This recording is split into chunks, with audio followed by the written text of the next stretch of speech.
Hello, I'm Adrian. Today we step back to Lincoln in 1860, a city where iron, steam, and ambition were transforming an era.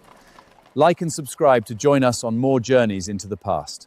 Beneath Lincoln Cathedral, a different revolution erupted.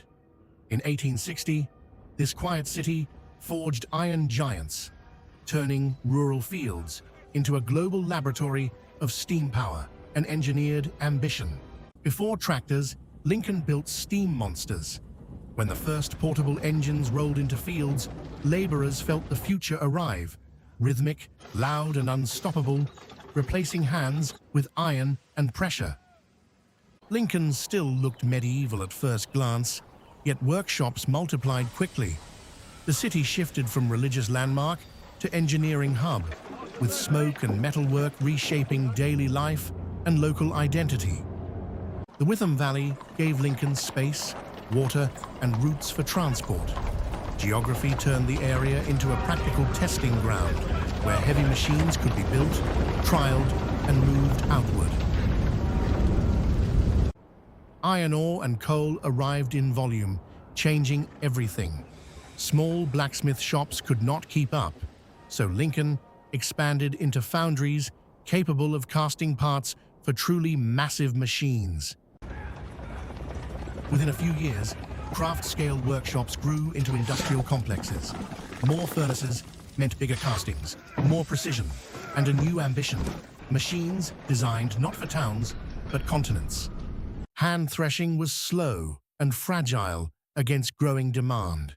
Steam-powered threshing promised faster harvest processing, easing pressure on food supply as Britain's population surged through the industrial century. The portable engine became a 19th century tractor. It delivered power wherever needed, pulling, driving belts, and transforming farms into mobile factories powered by steam pressure and disciplined mechanics. The portable engine became a 19th century tractor. It delivered power wherever needed, pulling, driving belts, and transforming farms into mobile factories powered by steam pressure and disciplined mechanics. For many laborers, the machine felt alive. Its rhythm dominated the yard, changing the meaning of work. Less skill with flails, more discipline around gears, belts, and pressure. Inside Lincoln's foundries, molten iron became parts for agricultural giants. Precision mattered. One flawed casting could shatter under pressure. Shaped every component. Before iron could be poured, patterns were built in wood.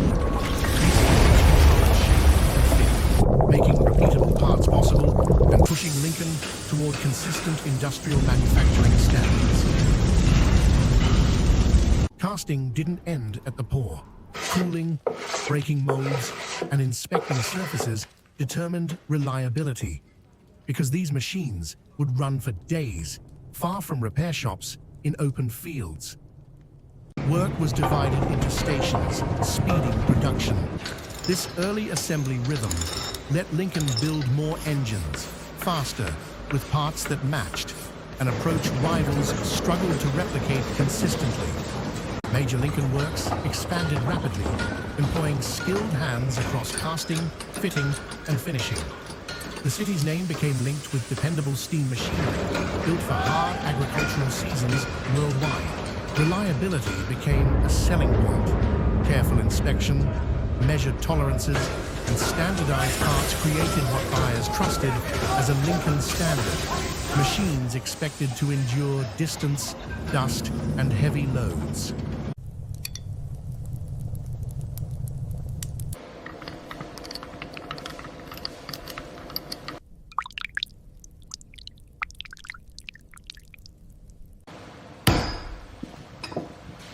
Once secured, heavy machinery followed routes of river and rail toward ports.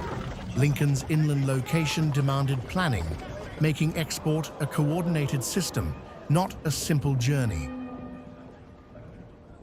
The machine's impact was immediate. Grain emerged faster and cleaner, turning days of handwork into hours, easing harvest bottlenecks and changing what farms believed was possible. Steam demanded discipline. Regular oiling, tightening, and valve checks kept power steady. The machine wasn't magical. It was a system that rewarded care and punished neglect. Speed and standardization made Lincoln competitive. By producing consistent parts in volume, local works could deliver machines faster, building trust in markets where delays meant lost harvests. The principles didn't vanish with steam. Heavy machinery today still inherits Victorian solutions, standard parts, durable castings, and systems designed to deliver reliable power under punishing conditions. Lincoln's engineering DNA carried forward precision rotation, controlled pressure, and robust assemblies. What began as farm power helped shape later industries where motion and reliability define progress. The leap from farm machinery to armored design was technical, not romantic. Heavy engineering, traction, drivetrain strength, and manufacturing discipline made later military vehicles possible through industrial capability. Lincoln became two cities at once, ancient stone above and industrial smoke below.